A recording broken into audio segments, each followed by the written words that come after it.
Hello, everybody. Welcome to another episode of Banks and Blockchain. And being the first of the year, I will say Happy New Year to you. I hope your year has started off great, as mine has.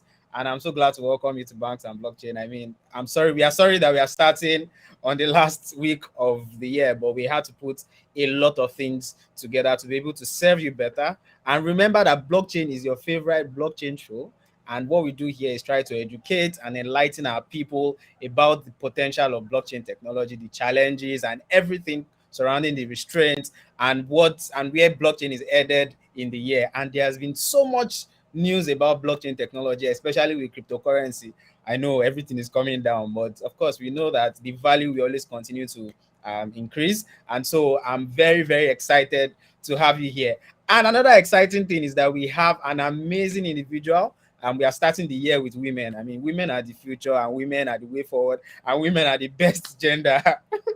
Okay, maybe not, but yes, absolutely. Women are the best gender. And we are starting our year with an amazing woman that is doing amazing things in the blockchain scene. So we'll having conversations with her. We'll be speaking today about how blockchain can be used for cross-border payments. So of recent, we had the launch of a particular cross-border payment channel that can be used. You can use to do transactions between African countries. And then we are looking at how we can do that with blockchain technology, how blockchain technology can accelerate the use case of cross-border payments. And we have a professional who is already doing that with a particular company that she's going to be telling us about, a startup that is already doing awesome and amazing things in the blockchain scene. And so I'll be welcoming here Dr. Sandra Bakare. She's here with us. I'll be welcoming her. Please, she's going to grace the ground and we are going to hit the ground running.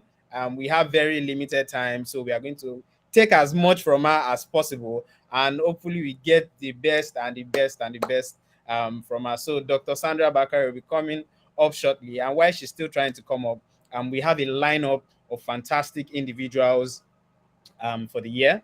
We have very, very great things that we have prepared. And we have a conference that's going to be coming up also this year. We are going to try as much as possible to get down to the grassroots, because this is what we've always been speaking about educating the people down there, the people in the grassroots, about blockchain technology, telling them the potential that blockchain technology has, telling them how problems are going to be solved with blockchain technology, especially in the African continent. You know, Africa is our home, and it is very, very important. It's very, very close to our hearts. We have so many problems that range from payment to leadership to governance, to infrastructure. And blockchain is able to bring some of all these things. We've seen use cases of blockchain technology being used with logistics, and Africans are doing amazing things. They are doing great things to ensure that these solutions come down to the grassroots. So I think that is fairly, very important. It's fairly important for us to inform the people down there, down the chain, where we do not even remember about the amazing things that blockchain technology is going to do. So Miss Sandra Bakare, please come up. We are ready for you. You can turn on your video, let people see your beautiful face, and come and tell us all about Brown Pay. If she's ready to come up. I am ready for her. Is she there?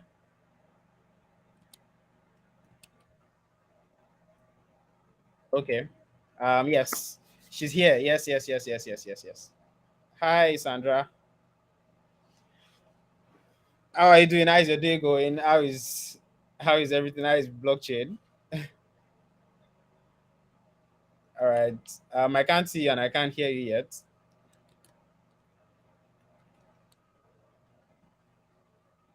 Hey, Dr. Sandra, you're Oh, here and we okay. are waiting for Okay. I you. think, yes. Can you see me now? Yes, we can see you now. We can Good. see your smile. Thank you so much Okay. for honoring us. Thanks a lot for coming on the show. We are so happy that you are starting the year, and we can see that this is reflecting great things for us. Because if we are having you starting the year with us, I think that this year is definitely going to be a great year for us here in Banks and I, Blockchain. I feel so So glad having because. introduced you, Mhm.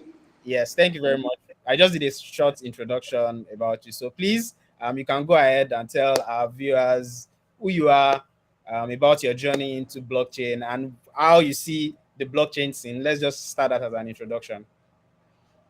All right, okay. So my name is Dr. Bakari Sandra. I'm an entrepreneur and also a finance and blockchain expert. I actually studied medicine in school, but then I got so interested in technology and I did a swap from the medical line down to technology. So I'm also super passionate about Africa and solutions that will bring growth and also put Africa on a global scale.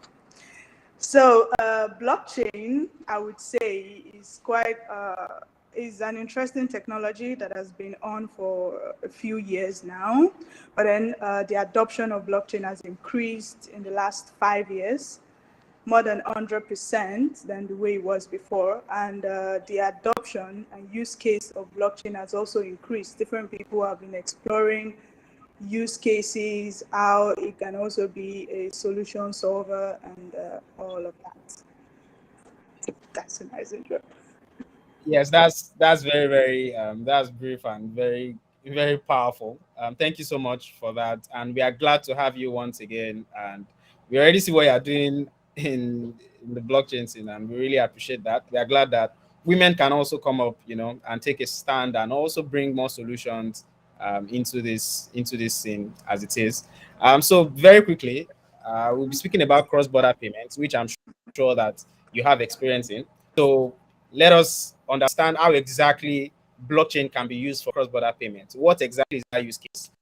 Right now, we have traditional means of payment and all of that going around. But then, how does blockchain come into all of this? How does it come into play? And how does it enhance cross-border payments?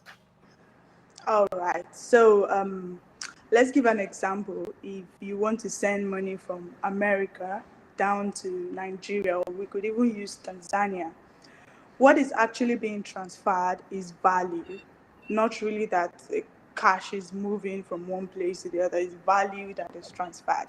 So bringing in blockchain into this system, which is like, let's say, the traditional system, it's just like saying that this transfer of value are connected to nodes and they're encrypted, which means it's also immutable and it cannot be changed.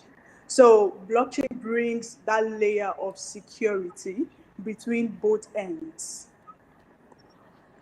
That's the major use case of blockchain to cross-border.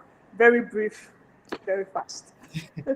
Yes, concise. I think that's the way you roll. Very, very brief and concise. And I appreciate that and that explanation.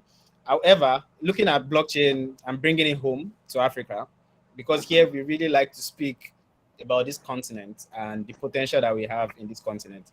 What do you think about the future of blockchain technology in Africa? There have been so many constraints and all of that. But in your honest view, how do you see what's the future of blockchain in Africa? Okay. So initially, when people hear the word blockchain, the first thing that comes to their mind is, what cryptocurrency is that?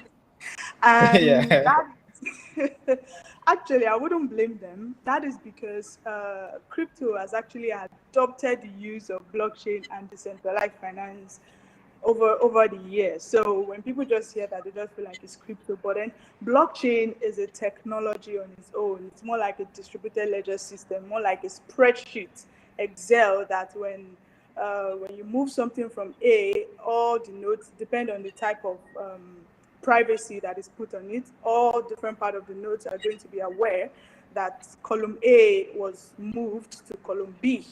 So and I'm also very certain that due to the fact that Africa lacks data, blockchain is a very, very, very example of use of technology that can actually give use cases. E.g., there are some companies that I read of in Kenya that are into agro that created like a chain of more like food chain Yeah. producers down to the last mile to the consumers, and they use the blockchain. So Track they and built it trace. in a way that, can you hear me? Yes, go ahead, please. Oh, okay, okay. So they built it in a way that these farmers do not even need to be super educated or have internet on their mobile phone. The system has just been built just with a text message. Information is passed across easily and simple. So one of the advantages that blockchain is going to give Africa will be data, super data collection and distribution of data properly. And I also know that there are various use cases of blockchain. I've heard of real estate, people using more like NFT, non-fungible tokens. I've heard of farmers, I've heard of e-commerce, I've heard of proper organization, inbound organization usage.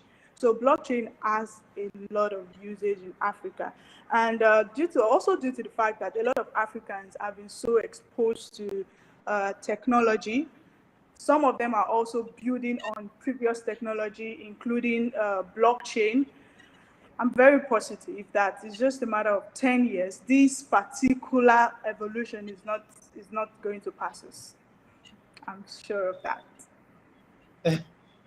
Yes, absolutely. I think the same way too, and I totally agree with you. I think that although we still have a long way to go, I think that in the next decade, blockchain is going to make headway and is going to be really, really integrated into our society in Africa. However, before I get a bit personal about what you do in terms of blockchain technology, you spoke about track and trace, and that's the use case of blockchain technology in agriculture, and in Kenya and in several other countries, all those use cases. Don't you think that we lack technical know-how? Like there's a shortage of people that can actually bring all these our ideas and all these use cases and everything and bring them, put them into codes and actually start running them as actual solutions. Don't you how do you feel about technical know-how? Because I remember having a conversation with you maybe a week ago, and you spoke about sourcing everything that you've been using locally, and that is very, very amazing. But there are very few people that can say that, because you go around, you have to start looking for people that know about blockchain technology. You have to explain, you have to do this, go up and down. It's just exhausting. So what do you think about technical know-how, and how do you think we can make headway as regards that? What's the way forward for us to be able to have more people, bring in more people that have expertise on blockchain technology specifically? All right, thank you very much. So it's a general problem. Technical know-how in Africa is really very, very poor. Just very few people understand the technology itself, and even the very few Yeah. people, some just understand the crypto trading and the exchange of on the blockchain system. They do not really understand the back end, which is quite okay. Africa has been a little bit backwards in so many things. And one of the best way we can actually improve this is to continue to teach. That's just the best way. To continue to teach people, because let's even say we want to put blockchain aside, digital skills is facing the same issue here in Africa. Just very few people know how to do digital skill, maybe how to do UI UX well, how to even graphics. I've had I've seen some people's work and I'm like, oh no, this is not so great. But I understand the continent is just getting opened to this technology, and I'm sure that by the time more people will come down to Africa with so much passion to say that, oh yes, we're going to give so much to this continent, we're going to build, we're going to elevate, I'm sure in 10 years, Africa should be good with technical know-how. But one of the best ways to actually solve this is to continue to elevate people down here. And okay, I don't want to say this yet till maybe the end.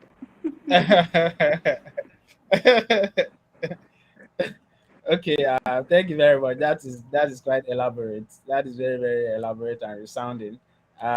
So I think that we can go to the next question, where we get pretty personal.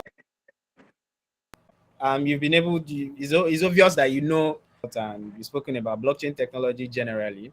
So what exactly do you do? And while saying that, you can just give us a brief about your journey into the blockchain world personally, how you found it out, and how are you seeing it now, Then also, what exactly do you do? I know you are the founder of Brown Pay. So what's Brown Pay about? What do you do around Brown Pay? What are the challenges that you've been having? Of course, I'm sure that you have challenges. And what is the outlook for you in the next few years? All right. The questions are a lot. I feel I'm sorry for bombarding you. I'm trying to I think it's figure just a lot of which energy. one should I start with. All right. Okay. Let's just talk about Brown Pay and tell us about how you started it, how you Okay. came about the idea, and now what are the challenges that you're facing. Okay, so the idea stage came out of a visible problem that I experienced for years because I schooled out of Nigeria, and I saw a lot of people, some of my classmates, have issues with receiving their school fee from their parents in Nigeria. In fact, some had medical issues, some had to be expelled from school because they couldn't get their money on time. Some even used the normal CBN process, and it took like weeks So long. before the school could actually get it. And it's not every. Sorry, can you hear me? Yes, absolutely. Please go on. Can hear you. Okay, okay. And it's not every school that is very understandable to know that, okay, yes, there's a problem in this part of the world when on their own end, everything is going very smoothly. So during the period of those 6 years, while seeing all those problems, I actually started doing research on, okay, how can this problem be solved? Because I was also part of the student body, and I was exposed to all of it, all in thousands. So from my research and from my knowledge, that was how Brown Pay was actually, that was how Brown Pay started. The idea of providing solution to that particular problem. Yes. Fantastic. So, have you launched? Do you have users, and how has it been? What's the adoption like? Because these are the kind of things that people want to know. Okay. And how exactly can people tap Yeah. into into the solution? All right, so we've not launched yet. We're looking to launch in April. We have a very good number of That's wait lists, and yes, and thank you, and people who are waiting for us to actually start. So I'm going to tell everybody what Brown Pay is. Just like transferring of money equals transfer of value, Brown Pay is just a decentralized transfer of value from one place to the other. So the value can be anything, but basically it's going to be currencies from one local currency to the other local currency. okay, fantastic. I'm also on the wait list. I hope you put me on the wait list because I'm on the wait list. I am waiting, and we'll be very glad to partner with you and also do as much as possible to get it all out there. We love that Africans are doing things like this. So Oh, creating thank you African so solutions much. for Africans. Yes, so it's amazing that you had that kind of experience and that has spurred this kind of you bringing up this kind of solution. And our timeline is buzzing with so many questions and so many comments. But before we do that, we can just go on a water break. I'm sure that you need that because I bombarded you with so many questions. So let's just take a few seconds and we'll be back. So viewers, we are with Dr. Sandra Bakare, the founder of Brown Pay, and we are speaking about cross-border payments using using blockchain technology. And we are just going on a very, very short break. Please stay tuned. We'll be right back.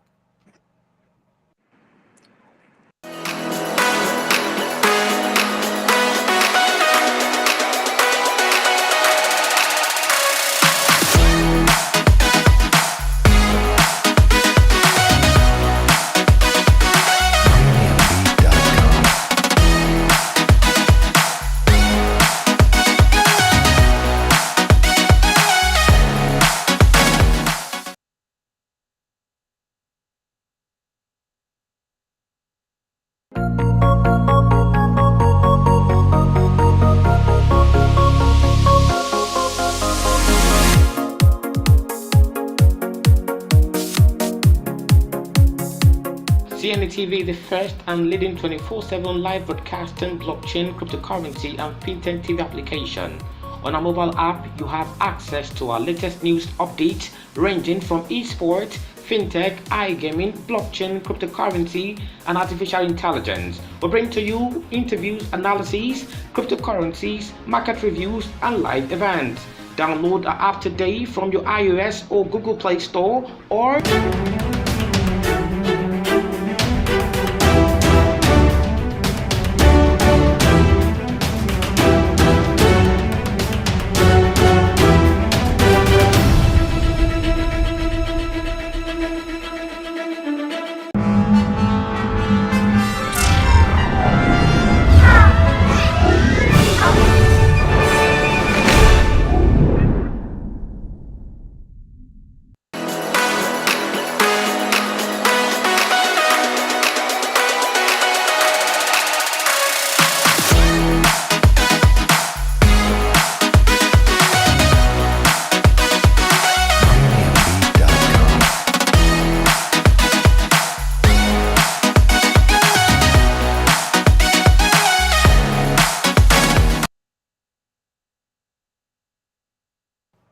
Hey, welcome back, viewers. Welcome to another episode of Banks and Blockchain. We already started. We're speaking with Dr. Sandra Bakari, who has been telling us about cross-border payments and also a solution which is called Brown Pay, and saying that it's going to be launching in April.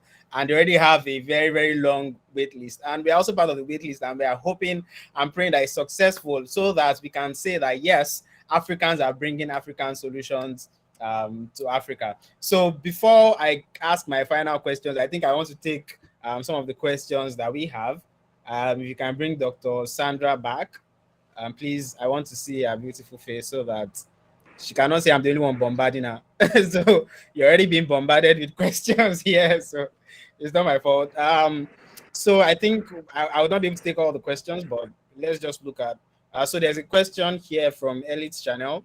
How can cross-border payments be regulated, transparent, and efficient to avoid money laundering? I think this is very, very key, and this is one of the challenges that blockchain technology is currently experiencing when it comes to regulation and transparency, and of course efficiency. So please, can you deal? Is the question very clear? Yes. The question is very All right. All right, please, you have the floor. All right. So blockchain, or would I say decentralized finance, is more of like giving power to everybody. But of course, if maybe the hosting company sees anything illegal, because for everybody to come on the platform, you're definitely going to register. And there are different categories of KYC, also different categories of amounts that you can actually send per time. That actually allows us to regulate the transfer of this value from one place to the other. So we're strongly on KYC, and we know that there's a problem of money laundering, which we're totally against. Okay, fantastic. So in addition to that question, or let's just go down that line, does that not negate the fact that blockchain brings anonymity? If you are saying that should people have to, you have to know who these people are, where they live, and all those things. I'm just asking if that negates the anonymity clause of blockchain technology, and how exactly is this different from the regular traditional way of doing transactions? What stands this your technology out? All right. Okay. So there are blockchain technologies that focus on identification. So which means that you will register on that platform. You will still have your information to yourself. It's just that when there is a problem, the information is released. Do you understand? So your information is still for you. You're not releasing it even to us. We don't know anything about how you want to, the amount you're actually going to transfer per time. But if there is a problem, of course, because there is no blockchain company that is not registered. That's what I want you people to know. Every blockchain company is still a registered company with the government. So that means that there can be some sort of maybe checkout or background check on some particular people that is actually done by the government. So that part, there's nothing we can do about it. It's just like, I'll give an example of when Binance actually wanted to start in America. They were giving some list of regulations and all of that to follow, which they had to follow because America is a law-abiding country. Does that mean people are not transacting any amount they want to? People are. Nothing is stopping anybody. But if information that is very obvious that, oh no, this is money laundering, and also because the firm is going to have their own security sector where they can use to know and do their own personal investigation to be sure that yes, this person actually is guilty of this crime before they can actually hand it over to any other third party. Yes, thanks a lot for touching on that. And I really think that governance and blockchain is another subject entirely, because if we start to speak about that, we are not going to leave here. Yeah, so I think we can always bring you on some other time to speak to us about governance, regulation, and blockchain. So I'll give you another question. I told you that people are bombarding you. So I have a question from Pure Strings. It says, does Brown Pay only transfer local currency, and will it be able to transfer cryptocurrency too? I think that's a very key question. Yes. Apart from our core value, which is the cross-border remittance, we're also working on a DEX, decentralized exchange, whereby you can actually transfer all sort of cryptocurrency on our platform. And we also have a native token that is built on the Ethereum platform network that actually helps and aid all these transfer. And the beautiful thing is that we also built a solution whereby you can do transfer of Ethereum on our platform with little or no gas fee. Wow. Okay, I think that's very attractive. That's why I'm amazing. Launch tomorrow.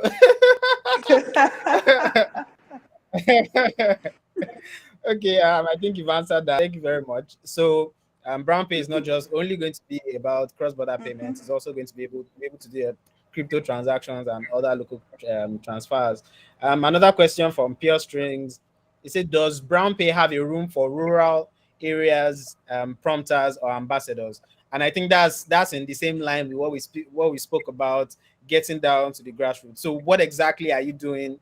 Is the plan for people that are in rural areas, and also having ambassadors to be able to enhance the adoption for. Mm-hmm. Mm-hmm. All right. Okay. So I'm going to start with. I have seen the very muddy side, and I have seen the third side, and I totally understand that both parts need the solution. So that's why we're extremely keen on community. We're keen on bringing everybody in, because this value is not just created for a segregated set of people. It's created even for the unbanked. And that's another part of Brown Pay that we're working on, and we're looking at to partner with maybe agents or companies that are already into that particular system for the unbanked, so we can connect our cross-border to them. So unbanked are part of our solution, the banked are part of our solution, everybody is part of our solution. Inclusivity is what we are pushing. Brown Pay is all about being inclusive for everybody. All right, that's amazing. Thank you so much for speaking on those questions and also elaborating more about Brown Pay. I don't know, just before we go, I believe that you have a few words to also maybe just tell us a bit more about your plans as regards Brown Pay. Let everybody know where they can reach you once you launch. What are the things that need to be considered? Because our time is already fast spent, and I think we've had a lot of fun. We've had amazing enlightenment speaking with you. And just before we go, would like to just say a few words so that we can close. All right. So everybody, what I want you to know is that the Brown Pay team is open to experts, is open to professional. You can come and join us to make this value that we're creating to be extremely global. So the main goal of Brown Pay is to create financial inclusivity for everybody in Africa and also under developing nations. And you can follow me on LinkedIn.